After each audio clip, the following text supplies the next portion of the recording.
Hello everyone. आज के इस वीडियो में हम क्लास 12 मैथमेटिक्स चैप्टर नंबर जो 6 हैं अवकलज के अनुप्रयोग की जो विविध प्रश्नावली हैं अध्याय 6 पर विविध प्रश्नावली उसे हम सॉल्व करने वाले हैं। बाकी मैंने सब कुछ पढ़ा रखा है, डिस्क्रिप्शन आप चेक कर सकते हैं। एक लाइक ज़रूर कर दें वीडियो पे, ठीक है। लाइक करने में कंजूसी ना करें।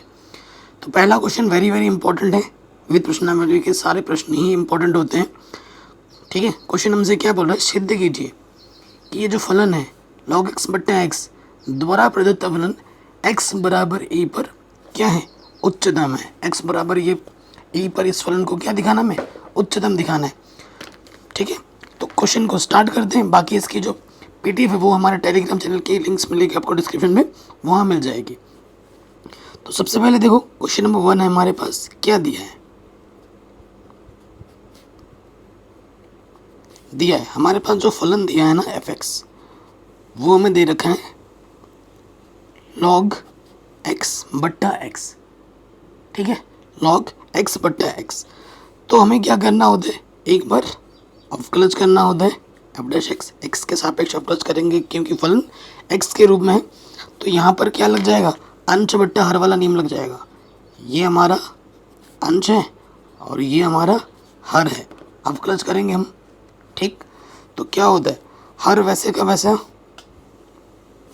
ठीक है, डी बट्टे डी एक्स अंश का अवकलज माइनस अंश वैसे का वैसा गुणा हर का अवकलज बट्टे में क्या होता है, हर का स्क्वायर। ये बेसिक फॉर्मूला है, पता ही होगा आपको। अवकलज करना आना चाहिए, तभी आप ये चैप्टर पढ़ रहे हो, तभी ये चैप्टर आप देख रहे हो। क्यों, बेसिक सी बात है। सो यहाँ देखिए, तो यहाँ से क्या हो जाएगा, देखो सूत्र में मान रख देंगे। हर क्या है हमारे पास, x, डी बट्टे डी एक्स, अंश क्या है log x माइनस अंश वैसे का वैसा, ठीक है, हर का अवकलज। हर क्या है हमारे पास, हर है x बट्टे हर का स्क्वायर। सूत्र में हमने मान रख दिया, हल करेंगे। log x का अवकलज क्या होता है, 1 बट्टे x, और x का अवकलज क्या होता है, x के सापेक्ष 1 बट्टे में एक्स स्क्वायर, एक्स से एक्स कटा, तो यहाँ आ जाएगा 1 माइनस log x बट्टे में एक्स स्क्वायर। कोई डाउट नहीं होना चाहिए।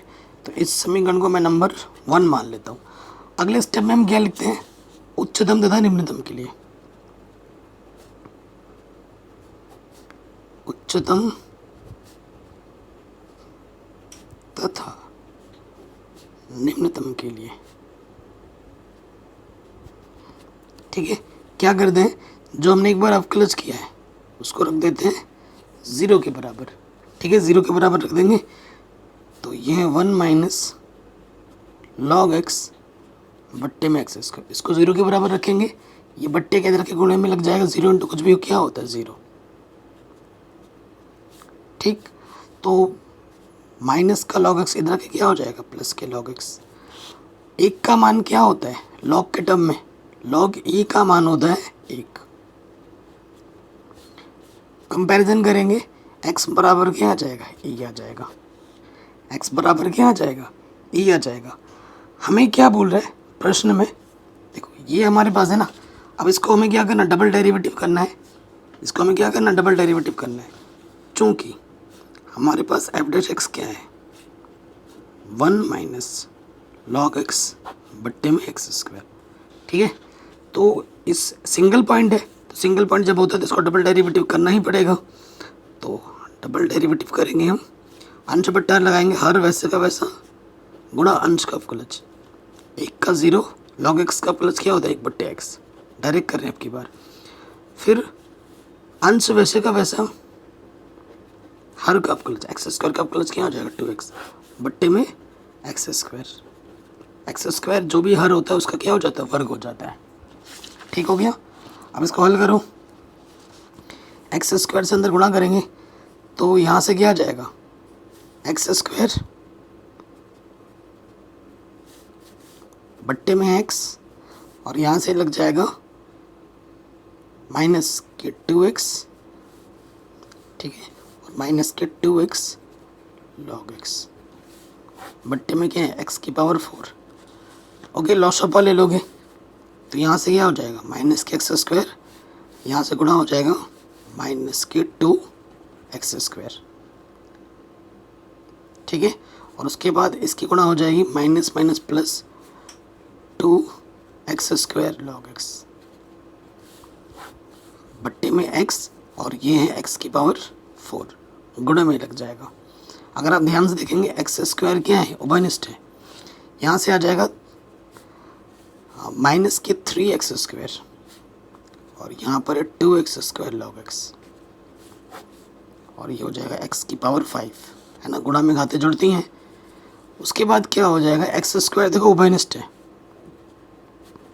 तो यहाँ से बचेगा माइनस के 3 और ये चूँकि ब्रैकेट लगा दिए यहाँ से बचेगा 2 लॉग एक्स, और नीचे आ जाएगा एक्स की पावर 5, काटोगे तो एक्स की पावर 3 बचेगा, ठीक है। नेगेटिव अगर उभयनिष्ठ बाहर निकाल लोगे अंदर बचेगा 3 प्लस के 2 लॉग एक्स, बट्टे में है एक्स की पावर 3, ठीक है। ये हमें मिला डबल डेरिवेटिव करने पर। मैं आपको डिटेल में करा रहा हूँ क्योंकि एक्स की एक ही वैल्यू मिली ना, तो डबल डेरिवेटिव तो करना ही पड़ेगा। अब क्या है देखो, आपको पता है ए की वैल्यू क्या होती है 2.73 के आसपास होती है ए की वैल्यू, है कि नहीं। अगर ए का मान आप यहाँ रखोगे तो जो भी वैल्यू आएगी ये वैल्यू तो क्या होगी पॉजिटिव, लेकिन अब बाहर क्या है नेगेटिव, ठीक है। तो x बराबर e पर यहाँ लिखेंगे f डबल डेरिवेटिव e पर, यहाँ पर कोई भी वैल्यू होगी तो वो क्या आ जाएगी, ये तो पॉजिटिव में देगा मान और सामने है नेगेटिव, तो ये आ जाएगी ऋणात्मक, नेगेटिव आ जाएगी। और नेगेटिव डबल डेरिवेटिव नेगेटिव आने का मतलब क्या होता है, फलन हमारा क्या है उच्चतम है, और पॉजिटिव आता है तो निम्नतम होता, ठीक है। क्योंकि नेगेटिव है तो ये क्या होगा उच्चतम होगा, यही हमें चाहिए था। अतः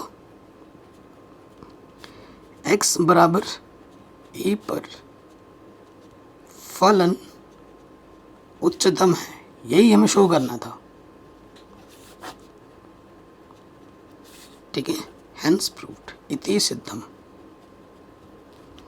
यही तो हमें सिद्ध करना था ना कि x बराबर e पर फलन क्या है उच्चतम है।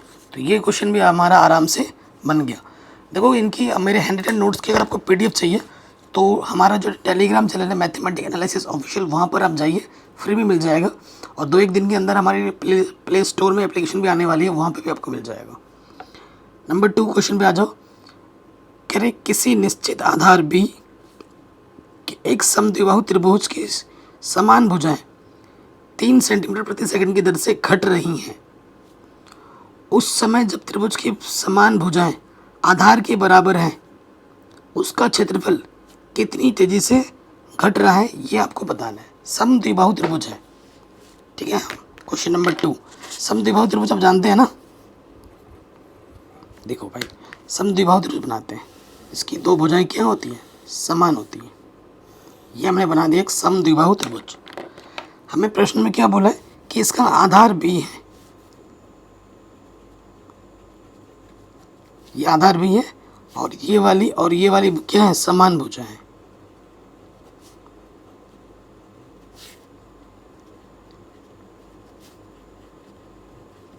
ठीक। कोई दिक्कत कोई परेशानी, तो मैं समान भुजा को मैं क्या मान लेता हूँ x मान लेता हूँ। अगर ये x है तो ये भी क्या होगा x, इसका नाम दे देते हैं a, ठीक है। ये दे दिया मैंने b और ये दे दिया मैंने c। कोई दिक्कत कोई परेशानी नहीं होगी, आपको प्रश्न में दे रखा है, यहाँ लिखना, इससे पहले यहाँ लिख देना माना समद्विबाहु त्रिभुज की समान भुजा क्या है x है। ये सब नहीं मानोगे नंबर कटेंगे, फिर बोलोगे सर नंबर क्यों कट रहा है। हमें क्या बोला है कि जो समान भुजा में जो परिवर्तन है समय के सापेक्ष वो कितना है dx/dt। अब यहाँ ध्यान से देखना क्या बोला प्रश्न में, यहाँ समान भुजाएं 3 सेंटीमीटर प्रति सेकंड की दर से घट रही हैं, यानी कि माइनस में लेना है। 3 सेंटीमीटर प्रति सेकंड। सेकंड का मतलब क्या होता है? समय। इसी से मुझे ये आइडिया लगा कि dx बट्टी dt कितना है, घट रहा है बोला था तो -3 है। ठीक है, और हमें क्या निकालना है प्रश्न में? हमें बोल रहा है कि इसके क्षेत्रफल में क्या परिवर्तन हो रहा है। ठीक है, इसके क्षेत्रफल में क्या परिवर्तन हो रहा है, तो हमें निकालना ds बट्टे dt, इसके क्षेत्रफल में जो परिवर्तन हो, सरफेस एरिया। ठीक, तो मैं क्या करूँगा, सबसे पहले यहाँ से लंब डाल दूंगा। इस शीर्ष ए से मैंने क्या डाल दिया, लंब डाल दिया। यहाँ लंब डालूंगा तो ये मेरा हो जाएगा 90 अंश का कोण, इधर भी हो जाएगा 90 अंश का कोण। और इस बिंदु का नाम मैं दे दूंगा, क्योंकि बी यहाँ से लेकर यहाँ तक है बी, इस बिंदु का नाम मैं दे दूंगा एम। इस बिंदु का नाम मैंने क्या दे दिया, एम दे दिया। कोई दिक्कत नहीं होगी। अब हम आ जाते हैं, क्योंकि जैसे ही ये हम जब शीर्ष लंब डालते हैं, देखो यहाँ पे लिखोगे रचना। रचना में हमने क्या किया, ए एम लंब डाला है बी सी पर। ये जो ए एम है वो लंब डाला है हमने बी सी पर। अब यही प्रश्न अगर डिजिटल बोर्ड में कर दे तो हो नहीं पाता, बार बार मिटाना पड़ता, आप समझ नहीं पाते। समद्विबाहु त्रिभुज में क्या होता है, जब हम लंब डालते हैं ना तो इस भुजा को ये समान 2 हिस्सों में बांट देता है। तो अगर मैं बी सी की बात करूँ, इसलिए जो बी सी होगा वो बी का क्या हो जाएगा, आधा। यानी कि यहाँ से लेकर यहाँ तक कितना है, b बट्टे 2 है। हमें ये चाहिए होगा, क्योंकि क्षेत्रफल निकालने का सूत्र क्या होता है, 1/2 आधार गुणा ऊंचाई। ऊंचाई मेरा क्या है, ए एम है। आधार तो मुझे भी पता है, प्रश्न में दे रखा है। अब ऊंचाई निकालना है तो उसके लिए मुझे आना पड़ेगा त्रिभुज ए एम सी में पाइथागोरस प्रमेय लगाने पर। पाइथागोरस प्रमेय से कोई दिक्कत नहीं होगी। पाइथागोरस प्रमेय क्या होती है, कर्ण का वर्ग। कर्ण क्या है मेरे पास, ए सी है। कर्ण का जो वर्ग होता है वो होता है आधार का वर्ग प्लस लंब का वर्ग, यही होता है ना दोस्त। अब ए सी मेरे पास प्रश्न में है एक्स का वर्ग। एम सी मेरे पास कितना है, देखो बी सी लिख दिया यार, एम होगा नहीं, बी सी क्यों लिख दे रहा हूँ, यहाँ बी था ना, बी सी देख लीजिए, एम सी है। ठीक है, तो देखो एम सी कितना है मेरे पास, b बट्टे 2। ठीक है, और ए एम मुझे निकालना है। ठीक है, ए एम हमारी क्या है, ऊंचाई है। ए एम लिखो या एम ए लिखो, ये हमारी क्या है, ऊंचाई है, जो कि हमें चाहिए। अब देखो ये प्लस के इधर के क्या हो जाएगा, माइनस का। बताइए, यहाँ तक कोई दिक्कत, कोई परेशानी नहीं होगी। ए एम स्क्वायर लिख देते हैं। अगर ए एम निकालोगे यहाँ से तो अंडर रूट ले लो, एक्स स्क्वायर बी स्क्वायर बट्टे 4। ये हमारे पास ऊंचाई आ गई, ये हमारी क्या है, ऊंचाई आ गई। ठीक है, अब आ जाते हैं नेक्स्ट प्रश्न में जो बोला है, हाँ, त्रिभुज का क्षेत्रफल।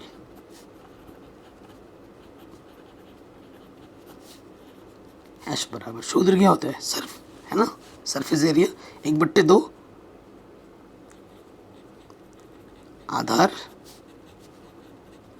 गुणे ऊंचाई, यही सूत्र होता है भाई। तो देखो भाई साहब, 1/2 आधार मेरे पास क्या है, बी है। आधार मेरे पास क्या है, बी है। ऊंचाई मेरे पास क्या है, अच्छा ये डायरेक्ट रख दे रहा हूँ ना, यहाँ पे लिख दो 1/2 आधार मेरे पास होगा बी सी, और ऊंचाई मेरे पास क्या है, ए एम। अब मान रखते हैं आधार मेरे पास हो गया बी, और ए एम का मान अभी ऊंचाई हमने निकाला है अंडर रूट के अंदर, x square minus b square बट्टे 4 है। कोई दिक्कत नहीं होगी। एच बराबर हमारे पास है b/2 x square b square बट्टे 4। अंडर रूट का मतलब क्या होता है, घात में आधा। ये है हमारे पास एच। ठीक है, तो हमें क्या करना है, प्रश्न में निकालना ds बट्टे dt। टी के सापेक्ष क्या करना पड़ेगा, अवकलज करना पड़ेगा। तो यहाँ लिखेंगे टी के सापेक्ष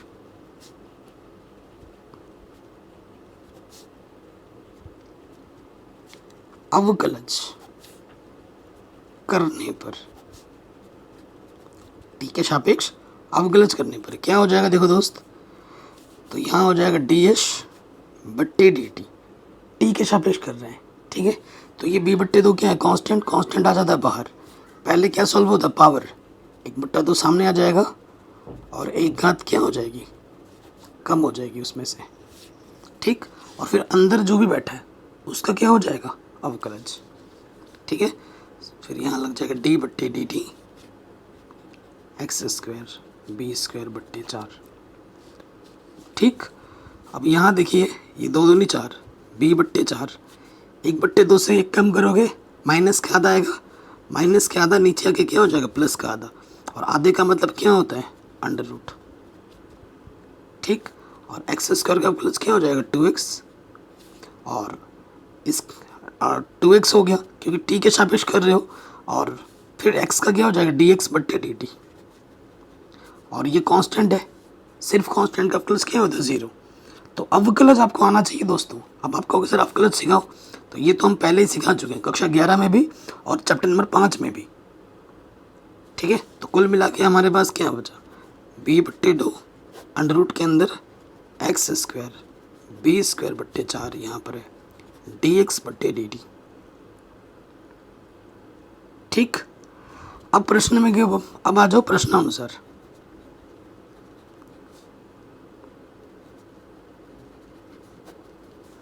प्रश्नानुसार क्या बोला, कब हमें निकालना है? उस समय जब त्रिभुज की समान भुजाएं आधार के बराबर है, यानी x किसके बराबर है? b के बराबर है, उसका क्षेत्रफल कितनी तेजी से घट रहा है, यानी कि माइनस में आएगा, ये आपको बताना है। जब x का मान b हो, और हमें प्रश्न में क्या दे रखा है? dx बट्टे dt का मान क्या दे रखा है? -3। अब इन मानों को यहाँ पर रखना है हमें। समीकरण 2 मान लेते हैं। अब समीकरण 2 से मान रखेंगे b बट्टे 2, x के जगह हमें रखना है b रख दिया, ये बी स्क्वायर बट्टे 4, और dx बट्टे डी का मान कितना? -3, ठीक है। देखो लॉसअप आ जाएगा, 4b स्क्वायर माइनस के बी स्क्वायर बट्टे में 4, और ये है -3, यानी कि -3b, और 4b स्क्वायर में से देखो ये 4 वर्गमूल से बाहर आके 2 आ जाएगा, और यहाँ बचेगा 3b स्क्वायर, 2 से 2 गड्ढा -3b, यहाँ से आ जाएगा अंडर रूट के 3 b से b कटा, यहाँ बचा सिर्फ माइनस के अंडर रूट 3। कुछ तो गड़बड़ कर रहा हूँ मैं, ठीक है। हाँ कुछ तो गड़बड़ कर रहा हूँ। हाँ गड़बड़ क्या है? देखो यहाँ x था, है ना, इस x को हम भूल चुके थे, ये x हमसे छूट रहा था। x की जगह पर हमें क्या रखना है? b रखना है। इस x की जगह पर हमें क्या रखना है? b रखना है, रख दिया। तो यहाँ पर b गुणा b स्क्वायर हो जाएगा, तो एक b बच जाएगा, ठीक है, एक b बच जाएगा, माइनस के अंडर रूट 3b आ जाएगा। क्षेत्रफल है यानी कि सेंटीमीटर स्क्वायर, समय का मात्रक क्या होता है? सेकंड। आंसर देखो, नज़र हटी दुर्घटना घटी। कहीं पे भी कैलकुलेशन जब आप कर रहे हो तो आपकी नज़र सही होनी चाहिए, फोकस सही होना चाहिए। अगले क्वेश्चन पे आते हैं जो कि very very very very very important है, और ऐसा एक क्वेश्चन तो आएगा ही आएगा, आप जानते हैं बड़े नंबर में। अंतराल ज्ञात कीजिए। हमसे क्या बोल रहा है? अंतराल ज्ञात कीजिए। ये फलन है सिर्फ प्रदत्त फलन, निरंतर वर्धमान हो और निरंतर ह्रासमान हो। किस अंतराल पे निरंतर वर्धमान होगा और किस अंतराल पे निरंतर ह्रासमान होगा वो हमें बताना है। क्वेश्चन नंबर हमारे पास ये 3रा है, और यहाँ पे जो मैं करा रहा हूँ वो नई एनसीईआरटी बुक के आधार पे करा रहा हूँ। अगर आपको पुरानी एनसीईआरटी बुक से पढ़ना है तो वो मैंने ऑलरेडी पढ़ा रखा है, लिंक्स मिल जाएगी डिस्क्रिप्शन पे, घबराने वाली कोई बात नहीं है, ठीक। दिया है हमें क्या दे रखा है? जो फलन दे रखा है fx, वो दे रखा है 4 sin x माइनस के 2x, फिर है आपका x cos x बट्टे में 2 प्लस के cos x। ये फलन है। थोड़ा सा इसको अगर हम सरल करें ये 4 साइन एक्स है। अगर मैं यहाँ से एक्स ओबनिस्ट निकाल दूँ तो यहाँ बचेगा 2, नेगेटिव अंदर पॉजिटिव आ जाएगा और यहाँ से बचेगा कॉस एक्स। और मैं क्या करता हूँ, ये जो बट्टे में वो सबके बट्टे में अलग अलग ले लेता हूँ। इसके बट्टे में आ जाएगा 2 प्लस कॉस एक्स, इसके बट्टे में भी आ जाएगा 2 प्लस कॉस एक्स। ठीक, फिर क्या होगा, इससे ये क्या हो जाएगा, कटेगा। तो यहाँ पर क्या बचेगा, 4 साइन एक्स बट्टे में 2 प्लस में है कॉस एक्स और यहाँ से बचेगा सिर्फ एक्स। ये हमारे पास फंक्शन एक्स है। कोई डाउट या कोई दिक्कत नहीं होगी। अब अंतराल निकालने का नियम तुमको बताइए क्या करना होता है, एक बार हमें अवकलज करना होता है। तो करते हैं अवकलज। तो ये लिखेंगे x के सापेक्ष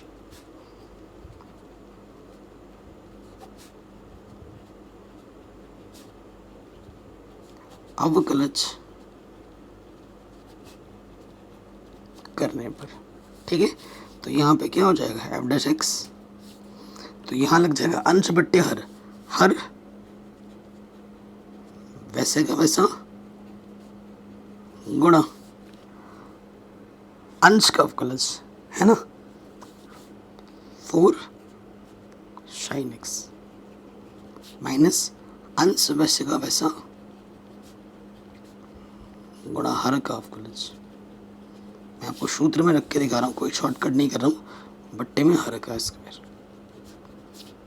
और x का भी यहाँ अवकलज हो जाएगा x के सापेक्ष डी बट्टे डी एक्स एक्स। ठीक है जी, चलिए अब आगे हल करेंगे। 4 कांस्टेंट बाहर आ जाएगा, साइन एक्स का प्लस क्या होता है, cos x. 4 sine x, 2 constant है 0 अवकलज में और कॉस एक्स का प्लस क्या होता है, माइनस के साइन एक्स बट्टे में आपका 2 प्लस कॉस एक्स और x का प्लस x के सापेक्ष कितना होता है, 1। ठीक है, अब हम ले लेंगे लॉसअप। चाहो तो अंदर गुणा कर दो, 4 दूनी 8 कॉस एक्स और ये हो जाएगा 4 cos square x. Negative negative positive 4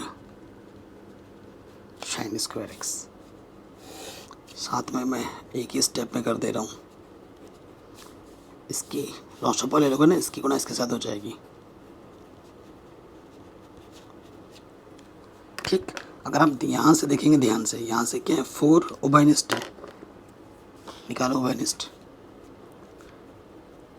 8 cos x, अंदर बचेगा cos square x sine square x. इसको खोल देंगे तो आ जाएगा a का स्क्वायर b का स्क्वायर प्लस के 2ab।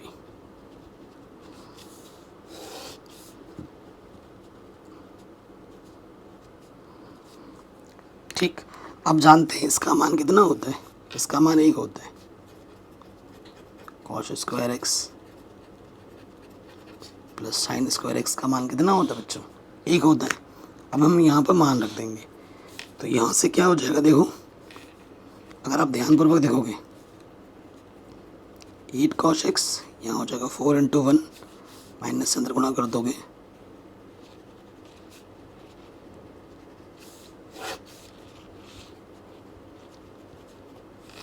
तो प्लस का 4 माइनस का 4 कटा, 8 में से 4 घटाओगे क्या बचेगा, 4 बचेगा। 4 कॉस एक्स और यहाँ से बचेगा कॉस स्क्वायर एक्स बट्टे में क्या है, 2 प्लस कॉस एक्स का होल स्क्वायर। ठीक, कोई दिक्कत कोई परेशानी नहीं होगी। अब इसको और सिंपल हम कर सकते हैं। अगर मैं कॉस एक्स का मान, कॉस एक्स ऊपर जो बनिष्ठ आ रहा है उसे निकाल दूँ, 4 माइनस क्या बचेगा, कॉस एक्स बट्टे में 2 प्लस कॉस एक्स। अब हमें देखना है किस अंतराल में, क्योंकि नॉर्मल है ना, किस अंतराल में पॉजिटिव आता है और किस अंतराल में नेगेटिव आता है, ये चीज़ हमें देखनी है।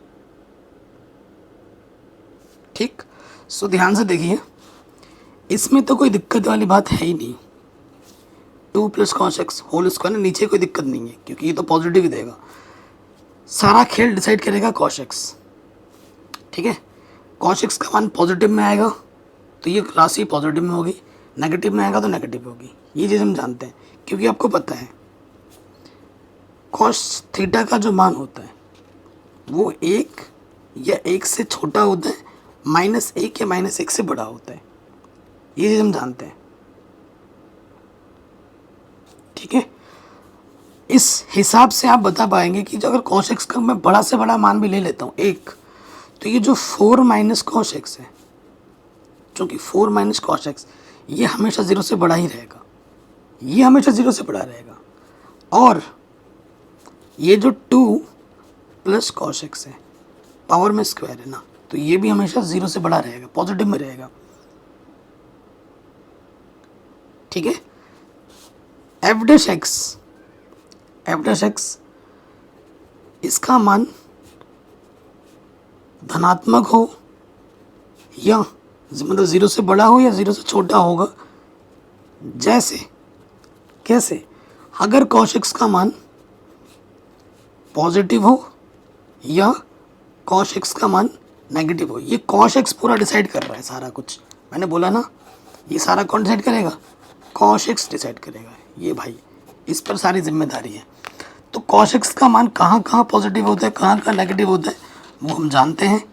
देखो आ जाते हैं इंटरवल पे, ये हमारा 0 π/2 पाई, यहाँ पे 3π/2 और यहाँ 0, ठीक है। नियम क्या कहता है, आफ्टर स्कूल टू कोचिंग, जानते हो ना। आफ्टर मतलब ऑल पॉजिटिव, एस का मतलब साइन और कॉसेक पॉजिटिव होता है। इसमें क्या होता है, टेन और कॉट पॉजिटिव होता है, और इसमें कॉसेक और सेक पॉजिटिव होता है। तो देखो अगर कॉस एक्स पॉजिटिव रहेगा तो ये एफ डैश एक्स का मान पॉजिटिव रहेगा, पॉजिटिव मतलब धनात्मक। तो कॉस एक्स पॉजिटिव कहाँ पे होता है, 0 से लेके π/2 में कॉस एक्स का मान पॉजिटिव होता है। कॉस की ही बात होगी यहाँ पर। और कॉस 3π/2 से 2π के बीच में क्या होता है, पॉजिटिव, ठीक है। तो लिखेंगे अंतराल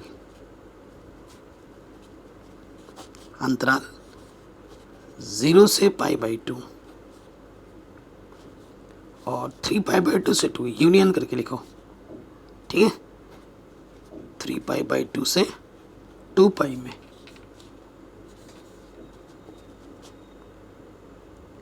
पॉजिटिव है, धनात्मक है,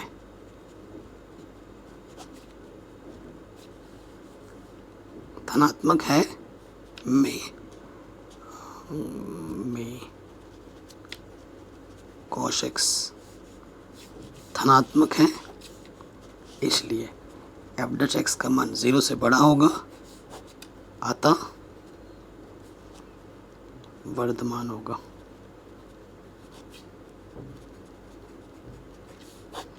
ठीक है, इन दो अंतरालों में क्या है, धनात्मक है, तो इन दोनों अंतरालों में कंबाइन करके लिखा है, यूनियन है ना। इन दोनों अंतरालों में एफ डैश एक्स का मान क्या होगा, 0 से बड़ा होगा, पॉजिटिव होगा, पॉजिटिव होने पे क्या होता है, वर्धमान होता है। ये हमने लिख दिया। सेकेंडली अगर बात करें सेकेंड स्टेज में कि ह्रास मान कहाँ होगा, आपको पता है π/2 से पाई में कॉस एक्स का मान नेगेटिव होता है, और पाई से 3π/2 में यहाँ पे भी कॉस एक्स का मान क्या होता है, नेगेटिव होता है। तो हम यहाँ लिख देंगे अंतराल। अब यही चीज़ में अगर डिजिटल बोर्ड में कराता हूँ तो बार बार मिटाना पड़ता है, समझ भी नहीं पाते, है ना। इसीलिए मैं इस एक्सरसाइज को पेजेस में करा रहा हूँ। कई बच्चे बोले सर डिजिटल बोर्ड में कराओ, कई बच्चे नाराज़ हैं मेरे से कि सर मैं ना डिजिटल बोर्ड में जब से पढ़ाना शिफ्ट किया हूँ तो बच्चे बोलते हैं सर हमें पेज में ही मज़ा आता है, आप पेज में ही अच्छा समझ में आता है। तो क्या कर सकते हैं, दोनों चीज़ मैंने पढ़ा रखी है। जिसको डिजिटल बोर्ड में अच्छा लगता है वो डिजिटल वाला वीडियो देखें, जिसको पेपर पेन में अच्छा लगता है वो पेपर वाला देखें, सारा कुछ पढ़ा रखा है। अंतराल π/2 से पाई, यूनियन पाई से 3π/2 में कॉस एक्स का मान ऋणात्मक है,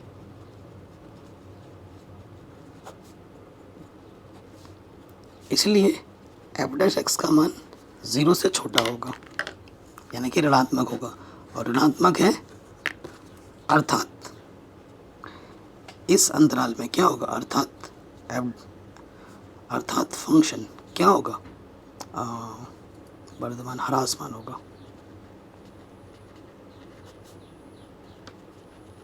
इस इंटरवल में क्या होगा, फंक्शन हमारा ह्रासमान होगा। कोई भी अगर डाउट हो, कोई भी अगर दिक्कत हो, प्रश्न को दोबारा देखें भाई, इससे आसान ढूंढने से भी नहीं मिलेगा जितना आसानी के साथ मैं आपको समझा रहा हूँ। ठीक है, नेक्स्ट प्रश्न पे हम आ जाते हैं।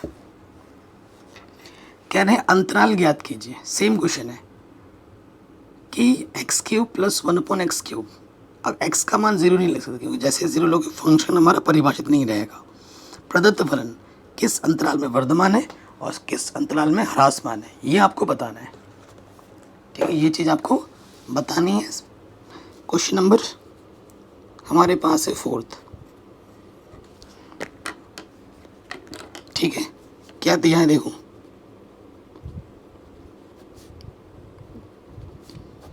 हमको दे रखा है अंतराल बोल लो,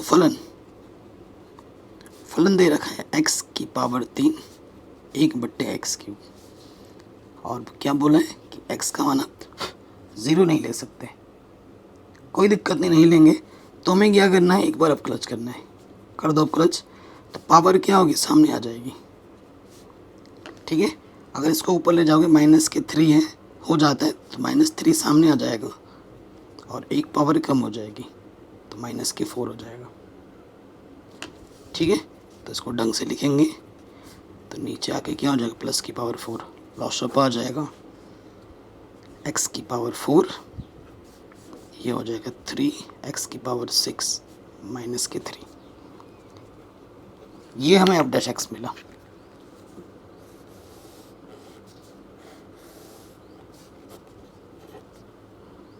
कोई दिक्कत नहीं है। अब हम क्या करते हैं, देखो वर्धमान कब होगा, जब f'(x) का मान पॉजिटिव होगा, और ह्रासमान कब होगा, जब f'(x) का मान माइनस में होगा। ठीक है, सो देखो क्योंकि क्रिटिकल पॉइंट निकाल पाना थोड़ा, क्योंकि x के 6 मान निकलेंगे ना, x की पावर कितनी है, 6, तो हम 6 मान नहीं निकाल सकते।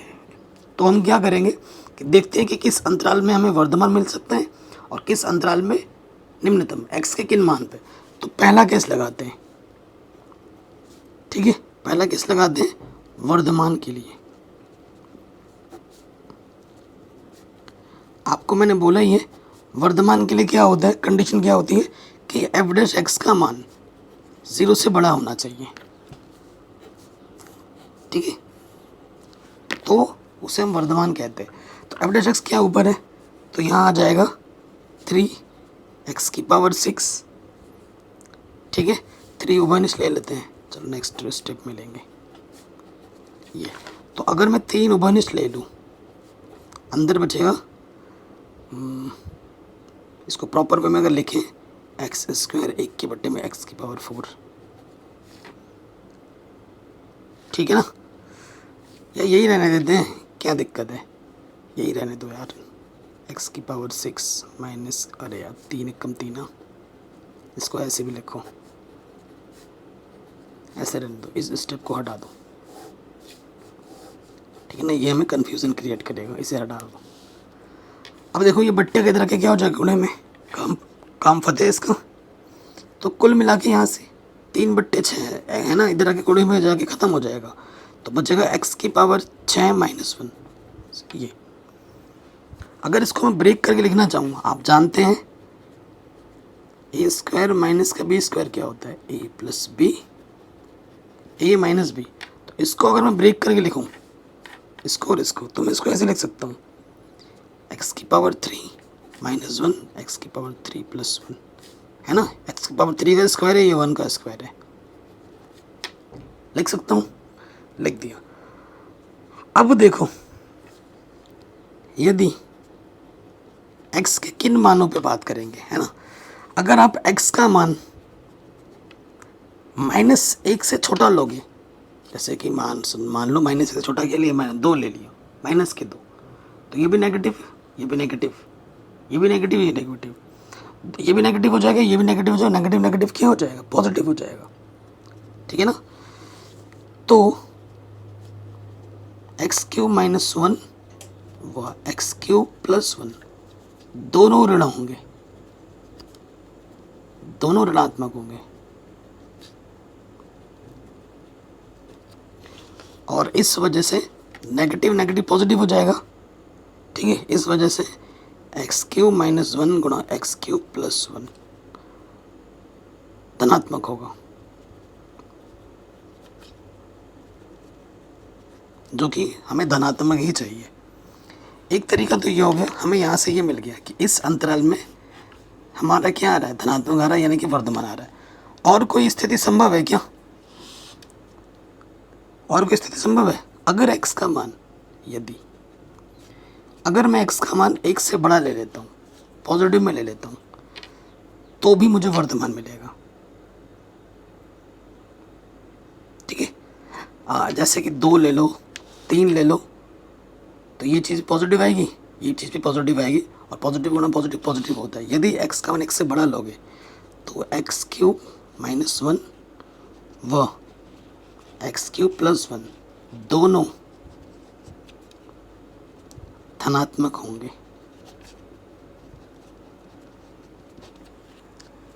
ठीक है, दोनों धनात्मक होंगे। अर्थात x³ -1 गुणा x³ +1 धनात्मक होगा। यही तो हमें चाहिए था, पॉजिटिव होना चाहिए। यानी कि अगर x का मान -1 से तुम छोटा लो, यहाँ से आइडिया लगा मुझे -1, और यहाँ से आइडिया लगा मुझे +1, और x का मान 1 से तुम बड़ा लो तो जाके तुम्हें वर्धमान मिलेगा। तो फाइनल आप क्या लिख दोगे? जब x का मान -1 से छोटा और 1 से बड़ा है तो फलन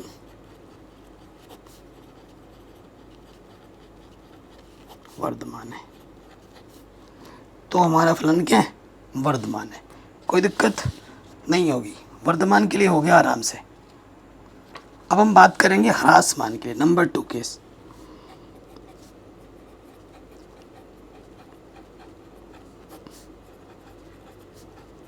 सब कुछ वैसे ही होगा, ठीक है, बस लेस देन 0 का केस लेना है,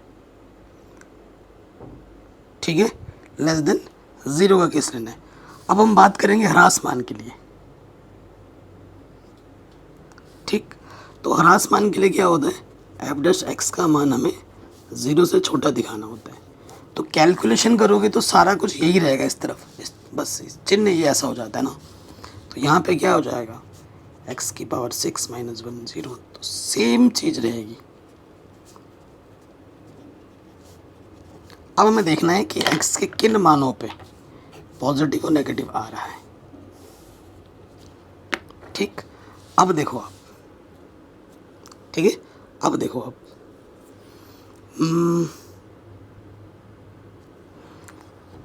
यदि x का मान मैं क्या करता हूँ, -1 से बड़ा लेता हूँ, -1 से बड़ा ले लो, जैसे 2 ले लो, 3 ले लो, -1 से बड़ा है, 2 ले लूँगा, तो ये 8 में से क्या 7, -1 से बड़ा,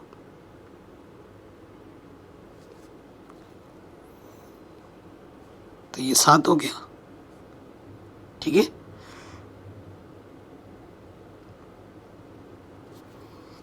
और -1 से बड़ा क्या होता है? और ये हो जाएगा प्लस प्लस प्लस, ये हो जाएगा। देखो हमें ह्रासमान बताना है, तो देखो अगर -1 से मैं बड़ा ही ले रहा हूँ, x का मान अगर -1 से बड़ा लेते हैं, तो जैसे 2 ले लिया, तो ये पॉजिटिव, तो वर्धमान हो जाएगा। ह्रासमान कहाँ है? तो सिर्फ इस कंडीशन से बात नहीं बनेगी, हमें क्या करना होगा, x का मान जब हम -1 से बड़ा लें और 1 से छोटा लें, जैसे 1/2 लो, 1/2 लोगे तो ये भी नेगेटिव रहेगा और ये पॉजिटिव रहेगा, तो नेगेटिव इंटू पॉजिटिव में क्या हो जाएगा, पूरा फलन नेगेटिव में आ जाएगा। तब x³ - 1 ऋणात्मक रहेगा तथा x³ + 1 धनात्मक रहेगा।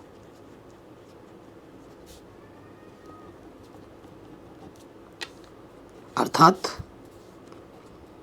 x³ - 1 x³ + 1 इनकी जो गुणा होगी ये हमें क्या देगा, ये हमें ऋणात्मक मान देगा। अतः जब x का मान 1 से छोटा हो और -1 से बड़ा हो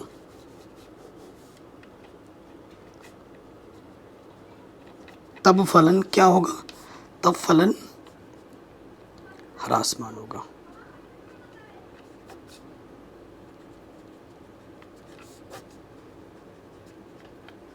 ठीक है जी, कोई भी डाउट हो दोबारा ज़रूर देखें। तो ये क्वेश्चन भी हमारा आराम से बन गया। चलिए नेक्स्ट प्रश्न पे आते हैं। शानदार क्वेश्चन है, दीर्घवृत्त वाला प्रश्न है। देख रहे हो आप मेरे हाथ में नई एनसीईआरटी बुक है। कई बच्चे बोल रहे सर हमें नई एनसीईआरटी बुक नहीं है हमारे पास, मुझसे मांगो, हमारे टेलीग्राम चैनल पर आपको फ्री में मिल जाएगा। 5वां क्वेश्चन है, कह रहे हैं दीर्घवृत्त, ये दीर्घवृत्त के अंतर्गत उस समद्विबाहु त्रिभुज का महत्तम क्षेत्रफल को हमें महत्तम दिखाना है, बड़ा है ना, उच्चतम दिखाना है। ज्ञात कीजिए जिसका शीर्ष दीर्घ अक्ष का एक सिरा है, जिसका शीर्ष दीर्घ अक्ष का एक सिरा है। तो बहुत ही शानदार क्वेश्चन है। क्वेश्चन नंबर 5वां है, हमारे पास दीर्घवृत्त बोला है। दीर्घवृत्त आपको बनाना आना चाहिए, चित्र थोड़ा बड़ा बना रहा हूँ। ठीक है, ये दीर्घवृत्त बना दिया अंडे के आकार।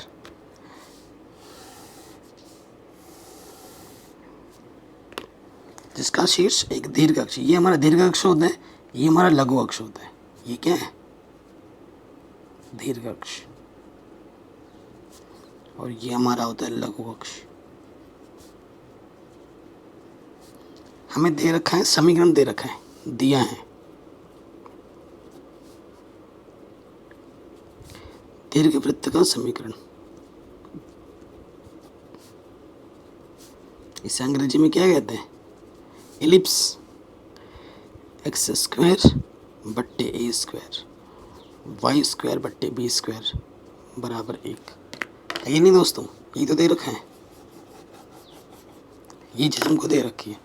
यानी कि उस आधार पर ये वाला जो पॉइंट होगा मेरा, ये होगा a,0, ये वाला पॉइंट होगा 0,b, ये वाला पॉइंट होगा 0,-b, और ये वाला पॉइंट होगा -a,0।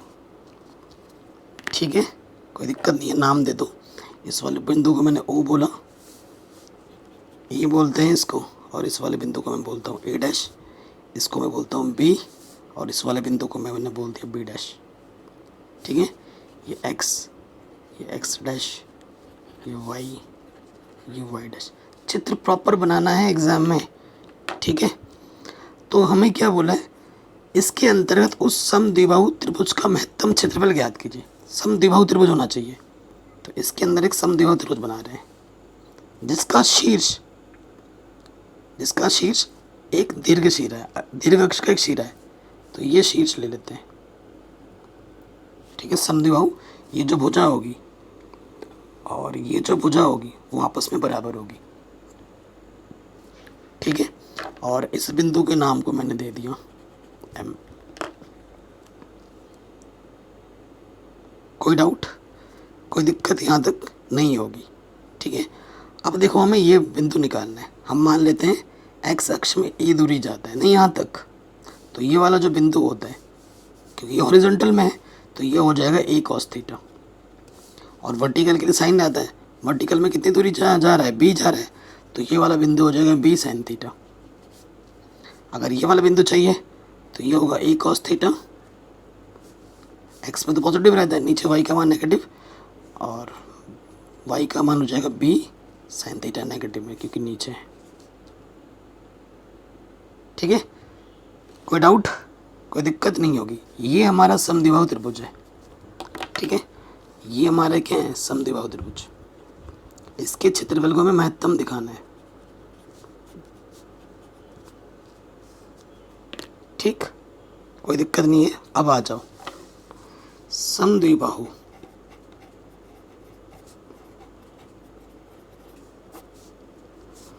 समद्विबाहु त्रिभुज का क्षेत्रफल ए, कैपिटल ए नाम देते हैं। क्या होगा, ए 1/2 आधार गुणे ऊंचाई। ठीक, सो देखो क्षेत्रफल एरिया 1/2, आधार क्या है हमारे पास, ये है आधार। तो इस बिंदु का नाम हमने नहीं दिया ना, इस बिंदु का नाम देते हैं पी, इस बिंदु का नाम देते हैं पी डैश। ठीक है, आधार हमारा होगा पी पी डैश, और ऊंचाई मेरे पास क्या होगी, एम ए या ए एम। तो ऊंचाई निकालो ना पहले, तो ऊंचाई क्या होगी, देखो यहाँ से यहाँ निकाल देते हैं। चूंकि ए एम कैसे निकालोगे आप, ओ ए से हमें क्या घटा देना होगा, ओ एम। ओ ए क्या है, यहाँ से लेकर यहाँ तक की दूरी कितनी है, ए, और ओ एम क्या है, एक्स निर्देशांक। एक्स निर्देशांक क्या है मेरे पास, ए कॉस थीटा।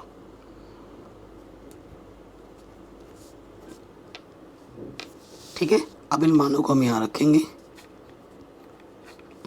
आधार मेरे पास क्या हो जाएगा, देखो यहाँ से लेकर बी साइन थीटा, ठीक है, और यहाँ से लेकर यहाँ तक भी क्या है, बी साइन थीटा। तो बी साइन थीटा क्या हो जाएगा, 2b साइन थीटा। और एम मेरे पास क्या है, ए कॉस, ए माइनस ए कॉस थीटा। ठीक है जी, कहीं पे भी डाउट हो प्रश्न को दोबारा देखें। अब आप देखिए भाई साहब, यहाँ से ए ओ माइनस है, 2 से 2 कटा। ठीक है, 2 से 2 कट गया, तो यहाँ से ए बाहर निकालोगे, ए बी, यहाँ से बचेगा साइन थीटा, और यहाँ से बचेगा 1 माइनस कॉस थीटा। थोड़ा इसको सरल कर सकते हैं हम, इसको ए बी साइन थीटा है, साइन थीटा से अंदर गुणा करेंगे तो ये हो जाएगा साइन थीटा कॉस थीटा। अब मैं क्या कर सकता हूँ, गुणा करने के बाद अगले स्टेप में ए बी थोड़ा सरल करने के लिए 2 से गुणा 2 से भाग कर दिया, क्योंकि ये क्या बन गया, फॉर्मूला बन गया 2 साइन थीटा कॉस थीटा। क्या होता है, साइन 2 थीटा का फॉर्मूला होता है। ठीक है, तो ये हो गया साइन थीटा, और ये आ जाएगा गुणे में साइन 2 थीटा। ठीक है, प्रॉपर वे में लिख दें, a b sine theta sine 2 theta बट्टे में, तो इस 2 से ये 2 मत काट देना। ठीक है, तो ये हमें मिल चुका है अभी हमारा ए, फंक्शन मिल गया आपको। अब आपको क्या करना होगा, थीटा के सापेक्ष, क्योंकि फंक्शन मेरा हमारा पूरा थीटा में है, तो थीटा के सापेक्ष क्या करेंगे, अवकलज करेंगे। सो यहाँ देखिए डी ए बट्टे डी थीटा, ए बी क्या हमारा कांस्टेंट है बाहर, साइन थीटा का प्लस क्या हो जाएगा, कॉस थीटा, और 1/2 साइन 2 थीटा का प्लस क्या होगा, कॉस 2 थीटा। थीटा का गुणज क्या है, 2, गुणे में लग जाएगा, तो 2 से 2 कटा, तो हमें यहाँ मिलेगा a b cos theta minus के कॉस 2 थीटा। ठीक, समीकरण नंबर 2। और एक किसको मानेंगे वो आगे हम देखते हैं, किसको मानते हैं, जरूरत जहाँ पड़ेगी। इसको फिलहाल 2 मान लिया। ठीक है, इसको हमने 2 मान लिया, हाँ इसको 1 मान लेते हैं। नेक्स्ट स्टेप में हम क्या करते हैं, उच्चतम तथा निम्नतम के लिए, उच्चतम तथा निम्नतम के लिए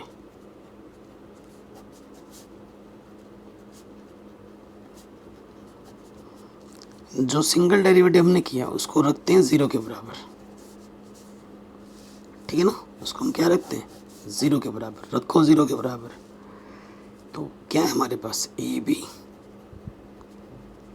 कॉस थीटा माइनस के कॉस 2 थीटा। देखो ए और बी का मान तो कभी 0 नहीं हो सकता। हो सकता है क्या, कभी भी नहीं हो सकता। तो इसको 0 होना पड़ेगा क्योंकि दोनों की प्रोडक्ट 0 है। तो अगर ये 0 नहीं तो इसको 0 होना पड़ेगा, यानी कि कॉस थीटा माइनस के कॉस 2 थीटा 0 के बराबर आ जाएगा। ठीक, कोई दिक्कत नहीं है।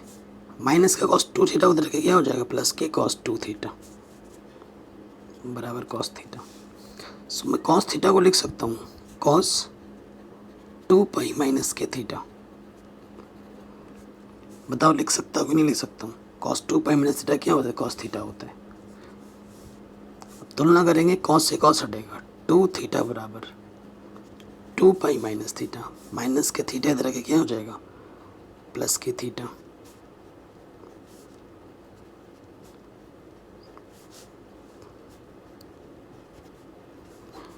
तो थीटा का मान हमें क्या मिल गया, 2 पाई बट्टे 3।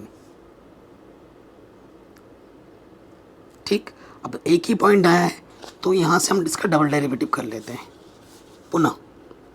फिर देखेंगे इस बिंदु पे क्या दे रहा है, नेगेटिव दे रहा है या पॉजिटिव दे रहा है। डबल डेरिवेटिव करेंगे। तो ए बी कॉन्स्टेंट था, कॉस थीटा का प्लस क्या होता है, माइनस के साइन थीटा, और कॉस 2 थीटा का माइनस के साइन 2 थीटा, तो माइनस माइनस प्लस, और 2 थीटा का गुणज क्या है, थीटा गुणज 2 है तो वो गुणे में लग जाएगा। तो यहाँ से मुझे मिल गया a b 2 sine 2 theta minus के साइन थीटा। ठीक, अब हमें मान रखना है थीटा बराबर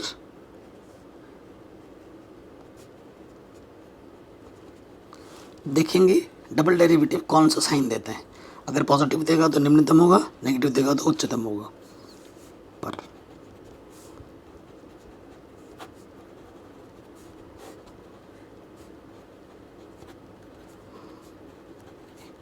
ठीक, तो 2 साइन थीटा की जगह पे क्या रखना है, 2 पाई बाई 3।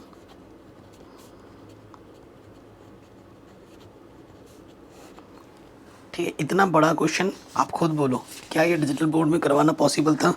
और मैं अगर बार बार मिटाता आप समझ पाते? मुझे भी दिक्कत होती करानी और आपको भी समझने में दिक्कत बहुत ज़्यादा होती। ठीक है, अब देखिए यहाँ से क्या होगा, 2 साइन 2 दूनी 4 पाई बट्टे में 3, और यहाँ पर है साइन 2 पाई बट्टे में 3। ठीक, अब हम मान निकालेंगे 4 पाई कैसे तोड़ के लिख सकते हैं, साइन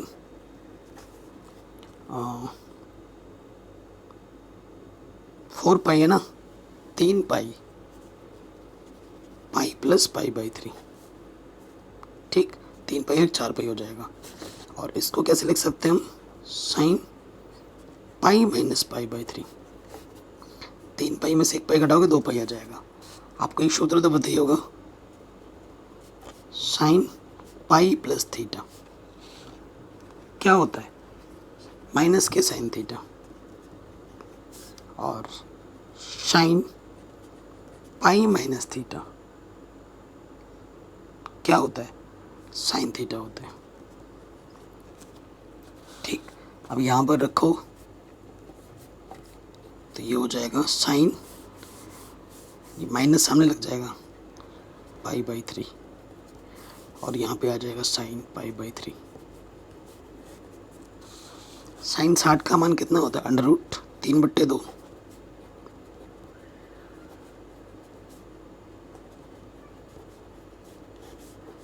कुल मिला के नेगेटिव ओपनिस्ट आ जाएगा।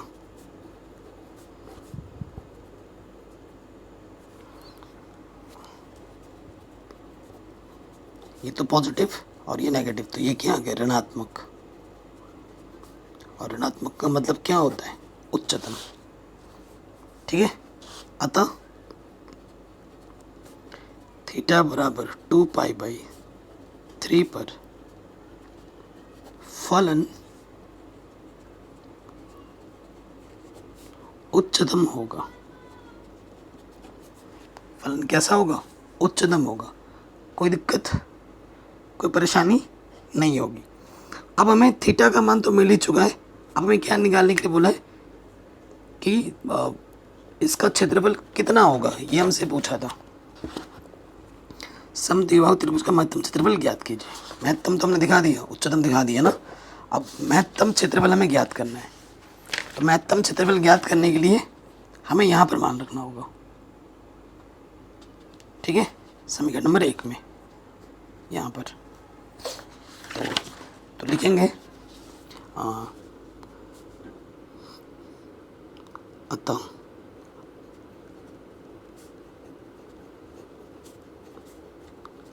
समीकरण ए से ए क्या था हमारे पास? ए बी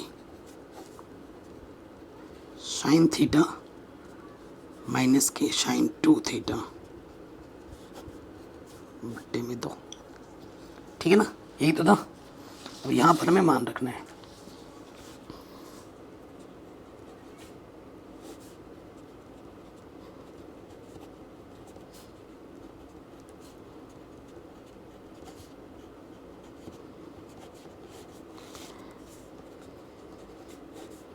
इसको हम लिख सकते हैं पाई माइनस π/3, और ये 4π/3 इसको लिख सकते हैं साइन पाई प्लस π/3, ठीक। तो sine pi minus theta sine theta होता है, थीटा हमारे पास π/3 है, और sine pi plus theta minus का साइन थीटा तो ये प्लस हो जाएगा, नेगेटिव नेगेटिव पॉजिटिव, तो साइन π/3, ठीक है। यहाँ सूत्र लगाया, यहाँ पे सूत्र लगाया, मान रखेंगे। साइन 60 का मान √3/2 और साइन 60 का मान √3/2, ठीक है। ये भी, और लॉस अपोलो के 2 दूनी 4, 2 दूनी 4, 2 बार गया 2√3 और ये √3, तो आंसर आ जाएगा ए बी 2√3 और 1√3, 3√3 बट्टे में 4, ठीक है। क्योंकि क्षेत्रफल है तो यहाँ लिख देंगे वर्ग इकाई। ये हमें हमारा उत्तर बड़े आसानी के साथ मिल गया। बताइए, कहीं पे भी डाउट हो, कहीं पे भी दिक्कत हो, आप प्रश्नों को एक बार दोबारा ज़रूर देखें। नेक्स्ट क्वेश्चन क्या बोल रहा है? आयताकार आधार व आयताकार दीवारों की 2 मीटर गहरी और 8 मीटर क्यूब आयतन की एक बिना ढक्कन के टंकी का निर्माण करना है। यदि टंकी के निर्माण में आधार के लिए 70 रुपये प्रति मीटर स्क्वायर और दीवारों पर 45 मीटर प्रति मीटर स्क्वायर व्यय आता है, तो निम्नतम खर्च से बनी टंकी की लागत क्या होगी? ठीक है, वो हमें बताना है। तो शानदार क्वेश्चन है। अगर आपको मैं समझाऊं, हमारे पास एक आयत है, ठीक है, हमारे पास एक आयत है। मैं आपको पहले आयत थोड़ा टेढ़ा बना के दिखाता हूँ, क्योंकि 3D डायमेंशन बना के समझा नहीं पाऊंगा ना कॉपी में। तो आयत है ये हमारी आयत। आयत क्या होती है? जिसके आमने सामने की भुजाएं बराबर हो और प्रत्येक कोण 90 अंश का हो। ये हमारी क्या है? एक आयत है। ओके, अब क्या है, इसके चारों तरफ से ना दीवार खड़ी की गई है। दीवार खड़ी की गई है। अगर मैं दीवारों को दिखाऊं,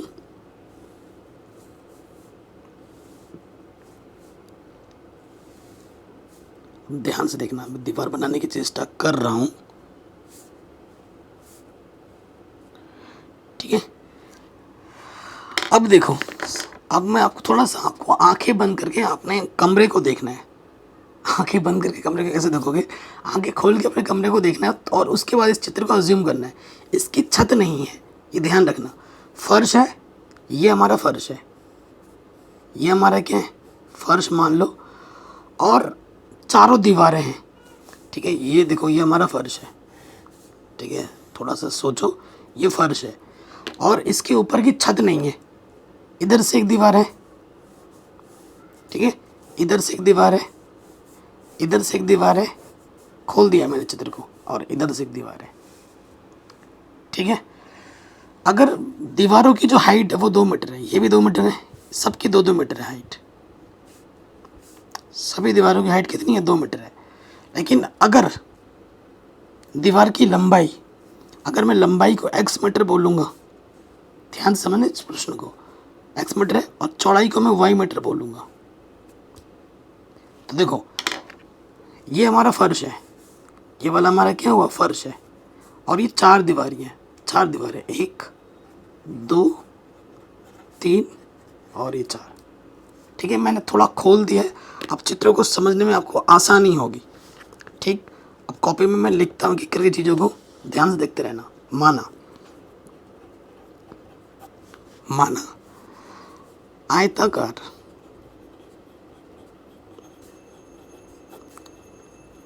टंकी की लंबाई, उसको मैंने x मीटर मान लिया है, तथा चौड़ाई y मीटर है, ठीक है। चौड़ाई को मैंने क्या बोल दिया? y मीटर है, कोई दिक्कत नहीं है। और गहराई तो दे ही रखी है,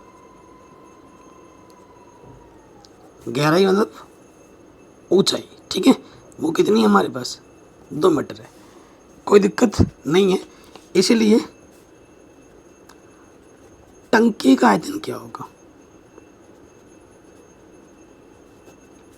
टंकी का आयतन का सूत्र क्या होता है? लंबाई गुणा चौड़ाई गुणा ऊंचाई, है ना। तो लंबाई मेरे पास x है, चौड़ाई मेरे पास y है, ऊंचाई मेरे पास 2 है। उसके बाद प्रश्नानुसार, प्रश्न में दे रखा है टंकी का आयतन ऑलरेडी, प्रश्नानुसार हमें क्या बोला? टंकी का आयतन कितना है? 8 मीटर क्यूब।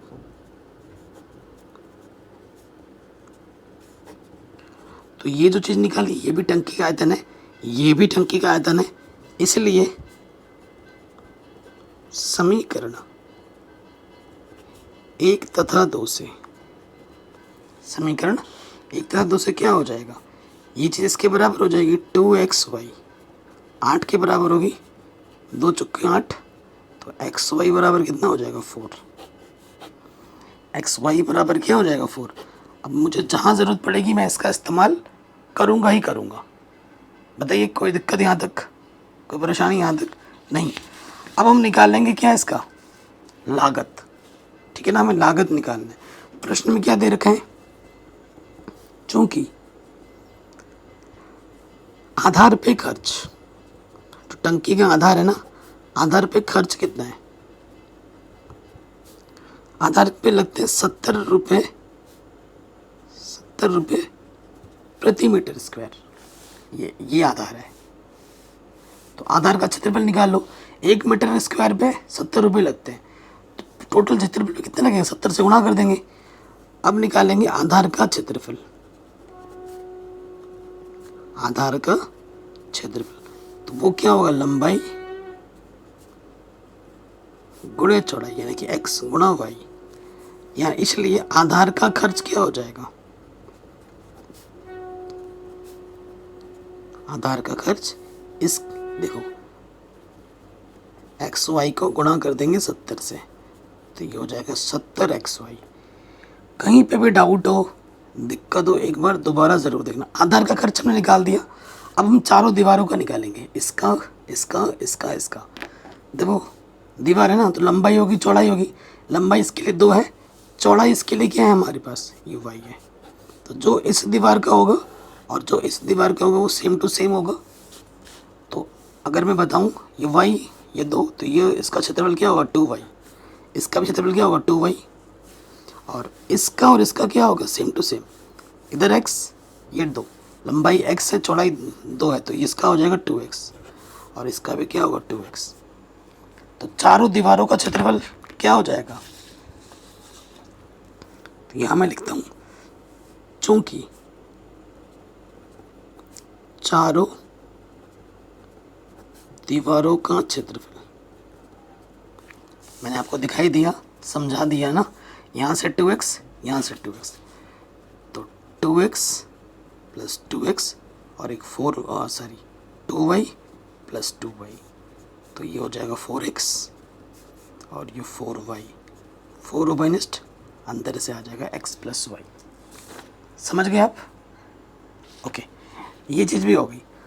अब देखिए हमें क्या बोला है कि जो दीवारों पे खर्च है, चूंकि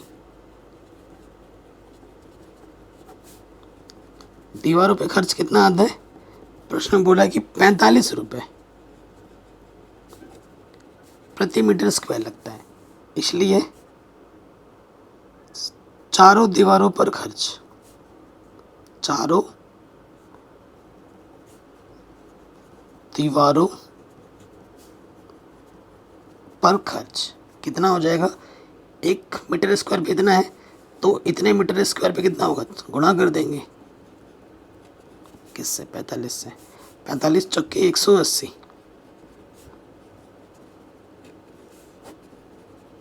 ये दीवारों पे खर्च है, ये फर्श पे खर्च है आधार पर, तो इसको और इसको जोड़ देंगे तो हमें कुल खर्च मिल जाएगा। इसीलिए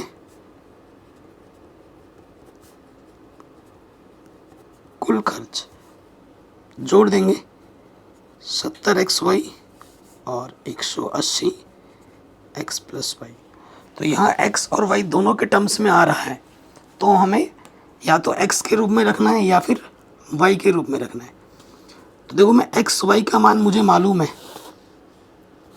कितना x y का मान 4 है। तो देखो x y बराबर हमारे पास 4 है, और एक जगह हमारे पास एक चीज़ आया था, यहाँ से मैं क्या कर सकता हूँ, यहाँ से मैं y का मान रख सकता हूँ। y का मान क्या हो जाएगा, 4/x, ठीक है। और उसके साथ साथ यहाँ पर y बराबर हो जाएगा 4/x। ये मान मैं यहाँ रख दूँगा, 70xy की जगह पे 4, 180x और y की जगह पे रख दिया 4/x, तो 7 को 28, 180।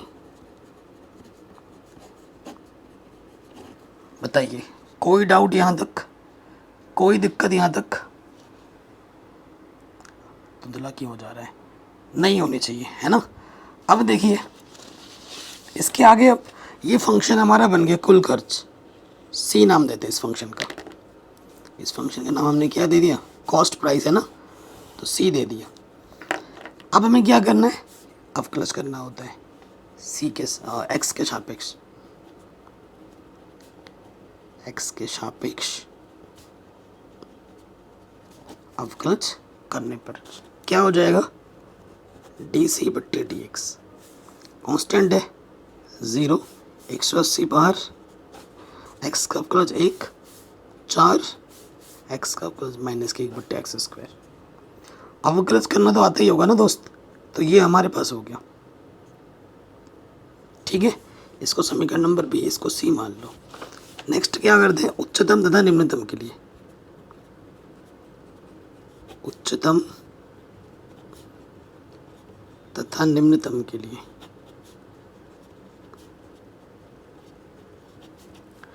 जो आपने एक बार अवकलज किया है dc/dx, उसको हम 0 के बराबर रखते हैं, ठीक है, रख दिया। अब हम 0 के बराबर रखेंगे जो अवकलज किए, तो यहाँ से 180 यार ब्रैकेट 1 माइनस 4/x², ये गुणे में रखे क्या हो जाएगा, बट्टे में काम खत्म। तो यहाँ से तो x² बराबर आ जाएगा 4, x का मान आ जाएगा ±2, ठीक है। x का मान कितना आ गया, +2। अब देखो x बराबर हम क्या ले लेंगे, जब प्लस का 2 लेंगे, x बराबर हम क्या लेंगे, तो हम प्लस का 2 लेंगे। तब देखो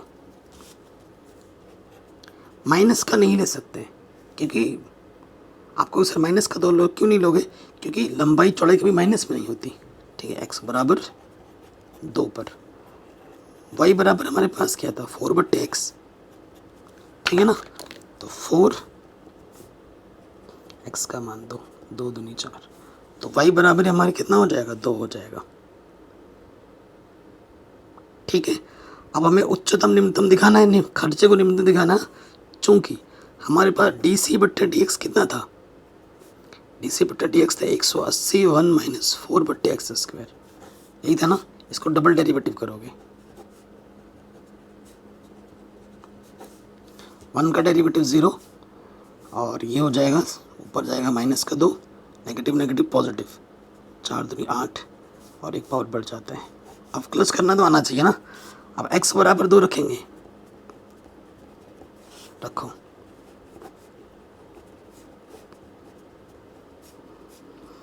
आठ और x की जगह पे 2 रख दोगे तो ये आ जाएगा 1, यानी कि ये क्या है, धनात्मक है। अब धनात्मक है तो क्या होता है, धनात्मक होने पर निम्नतम होता है, अतः c मतलब खर्चा, c निम्नतम है, खर्चे को हमें निम्नतम दिखाना था। ठीक है, इसीलिए निम्नतम खर्च वो निकालना है ना, c निम्नतम है, हैंस प्रूव्ड। निम्नतम खर्च, निम्नतम खर्च दिखाना, c हमारे पास निम्नतम खर्च क्या है, c बराबर था 280 प्लस 180 x प्लस 4 बट्टे x, यही था ना हमारे पास c। अब x का मान 2 रख दो,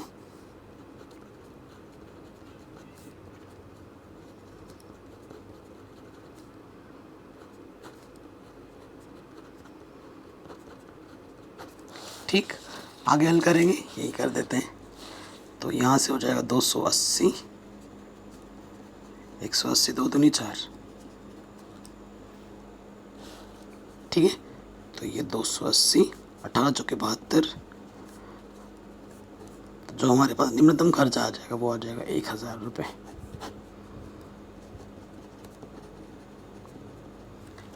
ठीक है, आशा करता हूँ ये चीज़ आपको समझ में आ रही होगी।